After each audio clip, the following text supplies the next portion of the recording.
காலை வணக்கம்.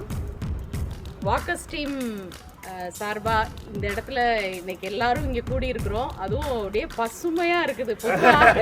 லேடிஸ் தான் வந்து பார்த்தா ரொம்ப பசுமையாக இருக்குன்னு சொல்லுவாங்க. இன்னைக்கு நாங்கள் அன்யூனிஃபார்மில் இருக்கிறோம். நீங்கள் எல்லாருமே வந்து ஒரு க்ரீனரியாக இருக்கிறது பார்க்குறதுக்கு ரொம்ப சந்தோஷம், மகிழ்ச்சி. உடல் ஆரோக்கியம் அப்படிங்கிறத வலியுறுத்துகிற விதமாக இந்த வாக்கர்ஸ் டீம் வந்து எல்லாரும் வந்து அவங்கவுங்களுக்கு கிடைக்கிற நேரத்தில் வந்து இங்கே நம்மளுடைய இந்த பூங்காவை வந்து பயன்படுத்திட்டு இருக்கிறோம். ஸோ தொடர்ந்து எந்த ஒரு சூழ்நிலையிலையும் வாக்கிங்கை மட்டும் யாருமே விட்டுறாமல் எப்பப்போ டைம் கிடைக்குதோ ஒரு நாளைக்கு அரை மணி நேரத்துலேருந்து 1 மணி நேரம் நாம் அதுக்கு ஒதுக்கணும் அப்படின்னா கண்டிப்பாக நம்மளுடைய ஆரோக்கியம் மேம்படும். அதே மாதிரி இந்த மாதிரி எங்கேயும் எல்லா பார்க்லேயும் நடக்கிறாங்க. பட் இது இப்படி ஒரு ஆர்கனைஸ் பண்ணுறதுன்னு இருக்குதுல்ல, அதுக்கு வந்து நம்ம இன்ஜினியர் சாருக்கு உண்மையிலே வந்து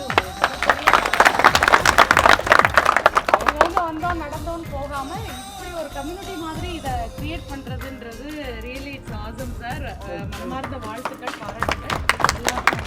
ரொம்ப இது வந்து சிறப்புரையும் இல்லை, வாழ்த்துறையும் இல்லை. நீ கவனிச்சிகள் தெரியும் உங்களுக்கு. நண்பர்களை இணைந்து பாராட்டுகின்ற ஒரு பாராட்டு விழா. நான் சொன்ன தலைவரை பெற்று ரொம்ப செலவாகுமேன்னு சொன்னான். இந்த பேச்சே சொல்லாதீங்க, என்னானாலும் பரவாயில்ல, நான் நண்பர்களுக்காக செய்வேன்னு சொல்லி செஞ்சால் உயர்ந்த உள்ளம் கொண்டவர். அவருக்கு உங்களுடைய பலத்த கரவொலியை கைது கொடுங்க. நான் இந்த அளவுக்கு எதிர்பார்க்கல, இவ்வளோ தூரம் நீங்கள் பண்ணுறீங்கன்றது எனக்கு தெரியாது. பட் எனிவே இதை வந்து இப்படி ஒரு ஆர்கனைஸ்டாக அந்த நடத்தின தலைவர் அவர்களுக்கும் செயலாளர் அவர்களுக்கும் மற்ற பொறுப்பாளர் அனைவருக்கும் நான் மிகுந்த நன்றியை காணிக்க ஆக்குறேன்.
சாமி